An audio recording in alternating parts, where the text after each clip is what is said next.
début de semaine à toutes et à tous, mesdames et messieurs. Merci de faire confiance au journal de la ville et tout de suite les sommaires. Lancement ce lundi 18 octobre à Kinshasa des consultations nationales de la jeunesse. Un moment pour les jeunes Congolais de redéfinir leur politique et d'élaborer un cahier de charges à remettre au chef de l'État le 4 janvier 2022. D'une ouverture à une autre cette fois-ci avec l'Association nationale des parents d'élèves et d'étudiants qui a lancé ce lundi 18 octobre les travaux du Conseil national de l'ANAPECO sur le thème « Renforcer le partenariat éducatif et combattre les antivaleurs ».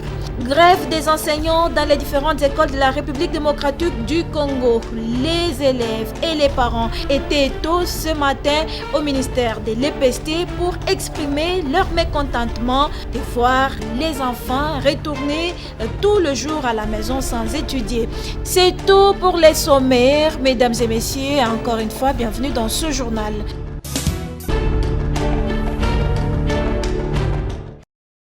Sous le haut patronage du président de la République, Félix-Antoine Tshisekedi Tshilombo, le Conseil national de la jeunesse, CNJ, vient de lancer à Kinshasa le Consultation nationale de la jeunesse ce lundi 18 octobre 2021 au Centre culturel Boboto à travers une conférence de presse. Dans son mot d'ouverture, le président du Conseil national de la jeunesse, William Mukambila, a tenu à préciser qu'au cours de ces consultations, plusieurs questions, problèmes et préoccupations des jeunes Congolais seront épinglées. La politique des jeunes sera redéfinie et un programme bien déterminé pour la jeunesse sera élaboré. Un programme qui leur permettra de collaborer avec les autorités. 61 ans après notre indépendance, nous qualifions de ce moment comme étant les premières heures de notre indépendance,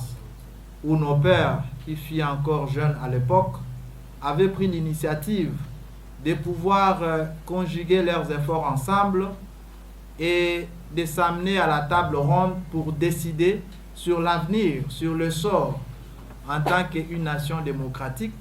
Et aujourd'hui, nous en tant que jeunes, il est temps pour nous de profiter au moment de cette jeune démocratie, de pouvoir s'arrêter, réfléchir pour prendre en compte le vrai besoin, le véritable besoin de la jeunesse, afin de l'écouler sous forme d'un programme. Parce qu'à l'issue de ces consultations, nous n'aimerions pas que les jeunes commencent à réclamer ou que les droits des jeunes soient usurpés par les autorités, mais qu'à travers ces consultations, que la jeunesse devienne une et une seule, afin de rehausser des savoirs et obtenir dont elle a besoin. Un cahier de charges sera élaboré et remis au chef de l'État le 4 janvier 2022. Demain se prépare aujourd'hui. C'est à travers ces consultations que nous allons préparer l'avenir, que nous allons redéfinir la démarche dans le plaidoyer de la jeunesse. Nous voulons voir les jeunes participer à des instances de prise de décision. Ces consultations prendront 21 jours pour la ville-province de Kinshasa et seront clôturées le 30 octobre prochain.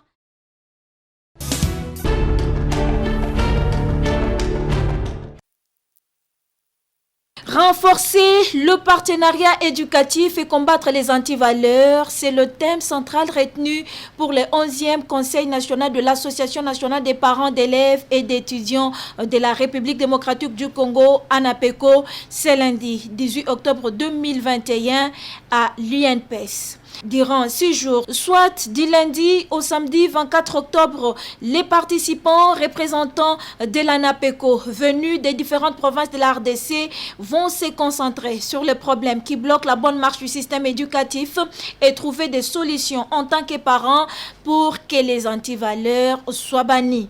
Toujours au cours de ces travaux, des recommandations seront adressées aux parents et aux élèves ainsi qu'aux partenaires éducatifs de l'ANAPECO, précise David Steve Diatezwa Mpongi, président national de l'ANAPECO. Nous aurons des recommandations aux parents pour les antivaleurs qui sont identifiées comme étant de leur fait. des recommandations à nos enfants et à tous les autres partenaires. Donc c'est une analyse sans complaisance que nous allons faire. Il sera également l'occasion pour le comité du Conseil national de l'ANAPECO d'élire un nouveau bureau. Parce que vous le savez, le comité que je conduis est arrivé à terme après 6 ans. Je suis entré en fonction le 24 octobre 2015. Maintenant, le premier mandat de 6 ans est terminé.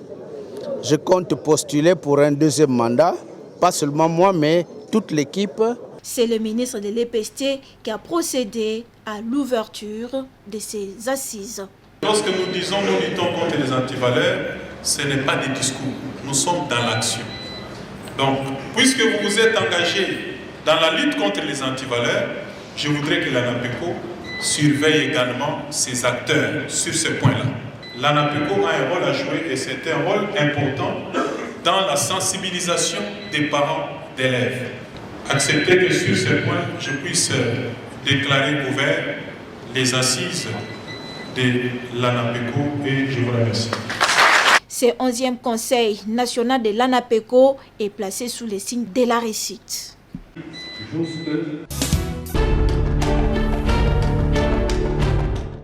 Après le coup de balai effectué sur l'avenue Pumbu, aux alentours des bureaux de Kin Bopeto, Jean Mangalibi, acteur de la société civile, s'indigne du fait que les autorités congolaises ne s'activent que quand ils sont blâmés, surtout dans les médias. Ce que nous voulons réellement, on n'a pas encore pu avoir gain de cause. Parce que les soucis, on va se rendre compte que là, ils sont en train de construire, où ils ont construit leur garage, ça, ils ont empiété sur la route. Ce n'est pas à sa place. Ça, c'est un de deux. On ne doit pas faire la propriété quand la population parle. C'est un échantillon de Kin Bopeto.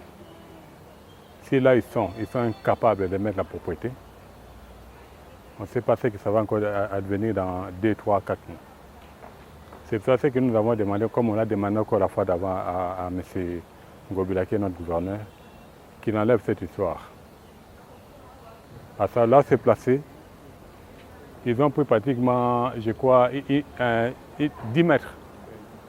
Entre 8 à 10 mètres, ce qui n'est pas normal. Par ailleurs, Jean Mangalibi invite le gouverneur Ngobila à chercher un autre endroit pour ériger son garage des engins Kin Bopeto, car ces garages pirates se trouvent être dans la rue. Le souci aujourd'hui, c'est quoi? C'est bien bon de dire à la population, là où vous avez fait des garages le long des avenues, il faut enlever, mais ce qu'il fait là, ça n'a pas de sens. Voilà. Donc nous voulons qu'il arrive à bien mener son slogan de Kin Bopeto. Mais notre souci, que chaque chose doit être à son endroit. Nous sommes dans une ville. Kinshasa est une ville-province. Kinshasa fuit Kin-Label. Kinshasa était Kin-Label parce que chaque chose était à sa place. Voir aujourd'hui tel que les choses sont en train de se passer, surtout par rapport à la protection des espaces verts, il y a un souci. Face à cela, s'il n'y a personne qui va parler, nous risquons d'avoir une ville où on met n'importe quoi, n'importe où et n'importe quand.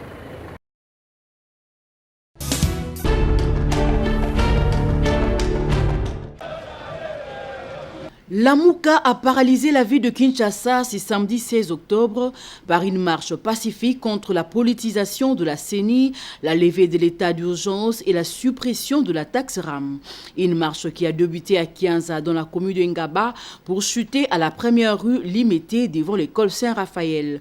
Martin Fayoulou Madidi, entouré de plusieurs leaders de partis alliés de l'Amouka, dont le mouvement de patriotes pour la démocratie MPD en sigle, avec leur leader Francis Moulaja Kabamba, étaient bien visibles sur les artères, suivant l'itinéraire prévu. Chemin faisant, les protestateurs ont scandé des chansons, question de pimenter la marche. Aucun incident majeur n'a été signalé, sauf des échanges de jets de pierre à la 13e et vers la 10e rue. La police nationale a joué son rôle, celui d'encadrer les manifestants.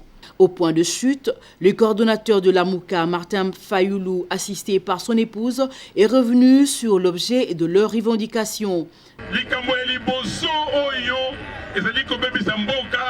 Ezali nzala misère batoyo bazako kamba mboka akamati na misère wana baye ko kote sala biso likambo ya ram tolobi na bango balongola ram noki toyokani ya mibale ezali insécurité mikolo nyonso koboma kuna na Beni kuna na Ituri na Nord Kivu mobimba mais makambuyo ekosila mokolo nini seni ezalaki mbeba seni ekeko fabrique bachiffre estce bokondima lisusu batia bato na seni bakende kofabrike bachiffre. Pour sa part, le président du MPD, Francis Moulaja, a félicité tous les membres de la Mouka avant de se montrer contre la mégestion du pays. Ben écoutez, il était important, on devait marcher aujourd'hui afin de protester contre la mégestion de M. Tshilombo et sa bande. Il était important aujourd'hui que nous puissions marcher pour mettre fin à l'utilisation de la rame, pour mettre fin au problème de la CENI, à la non-politisation de la CENI. C'est pourquoi vous nous voyez. Et nous remercions tous les membres du MPD, notre parti, qui ont milité, marché avec nous. Nous remercions tous les militants de la Mouka pour la discipline et l'ordre. La Mouka a fait ses preuves et c'était l'expression du peuple congolais.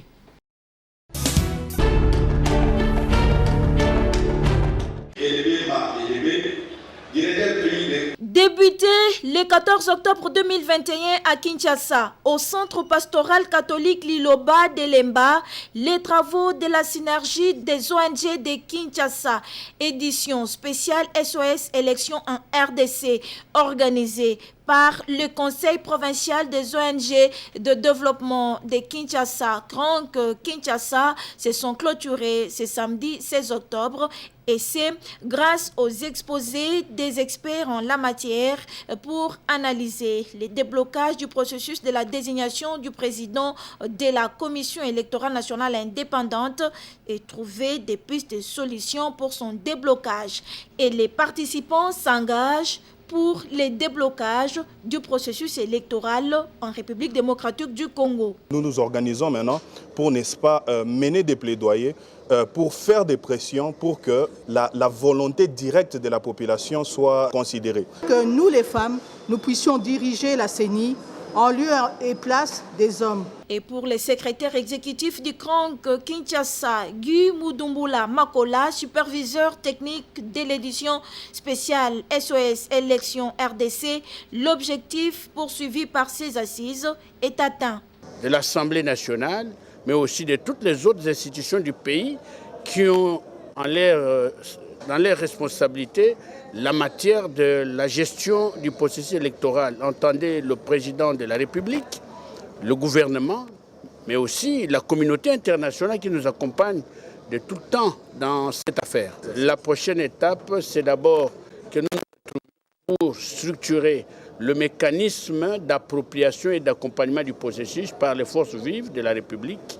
Et ensuite, lorsque ce mécanisme sera mis en place et accepté de tous, nous allons mettre en place un certain nombre d'actions concertées du type campagne de sensibilisation, mais aussi du type plaidoyer social en direction des différents décideurs. Des travaux clôturés par le PCA du Krank, Didier Mambouné. Comme vous pouvez le constater, les recommandations adoptées au cours de ces travaux seront adressées au président de la République, à l'Assemblée nationale et au gouvernement en toute flèche. Nous osons croire que l'ensemble de toutes ces recommandations, une fois prises en compte par les animateurs des institutions ciblées, apporteront de la lumière dans la résolution de la problématique de la désignation des nouveaux animateurs de la CNI.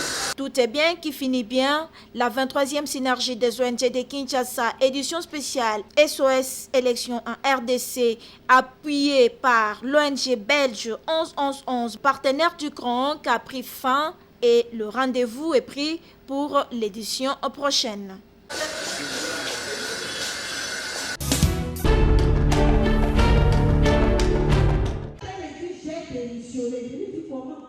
Venus du Cameroun, ces dames pour la RDC ont tenu une conférence le samedi 16 octobre au Centre culturel Boboto à Gombe autour du thème 180 minutes pour apprendre comment créer et mettre son entreprise en pilotage automatique grâce à la puissance du digital.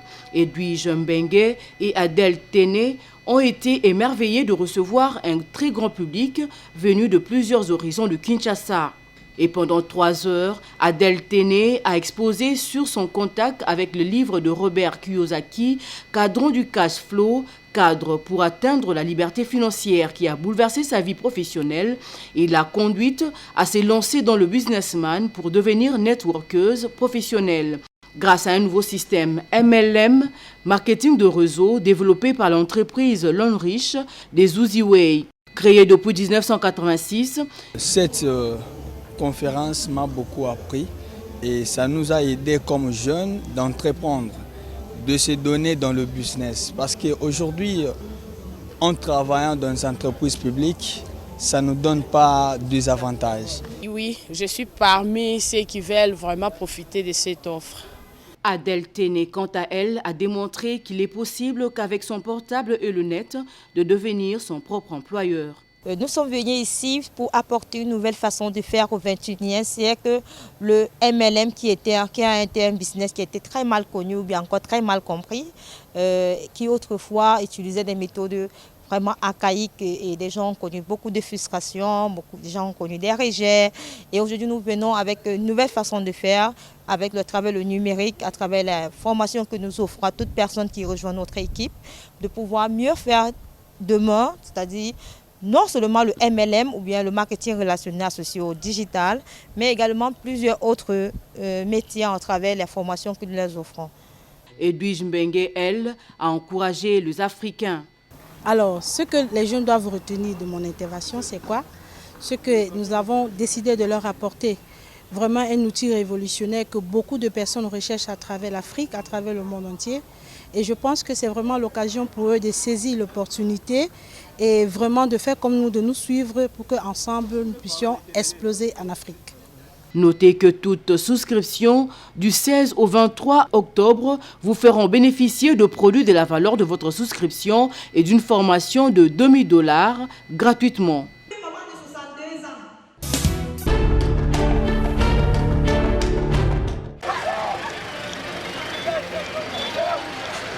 L'humanité tout entière célèbre ce 16 octobre la journée mondiale des anesthésistes en République démocratique du Congo, précisément à Kinshasa. Cette journée n'est pas passée inaperçue.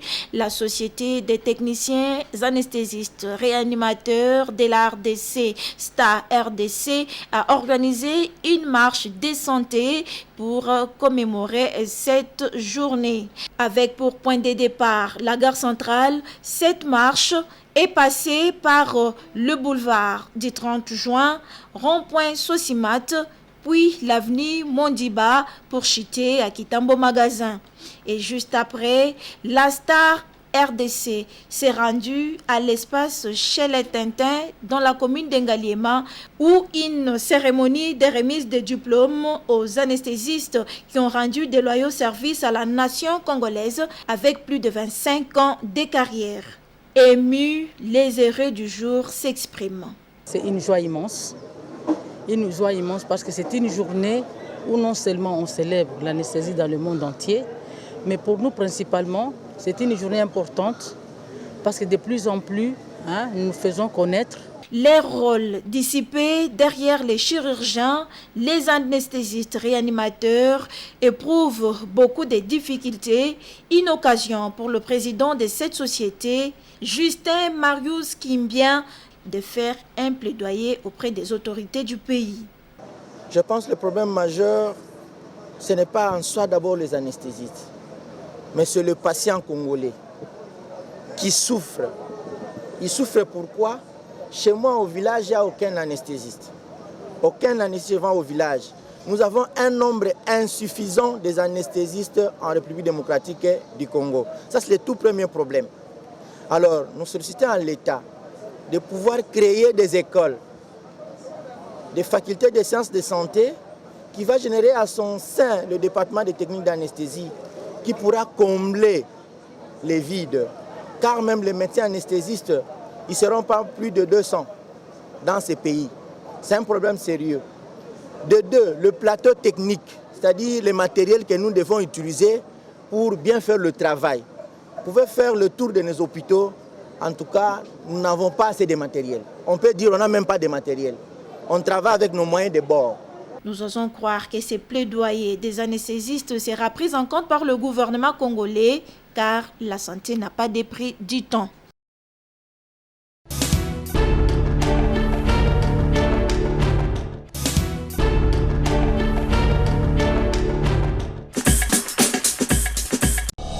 Nous sommes arrivés à la fin de ce journal de la ville, mesdames et messieurs. Merci de l'avoir suivi. Le prochain rendez-vous est fixé pour ce mardi.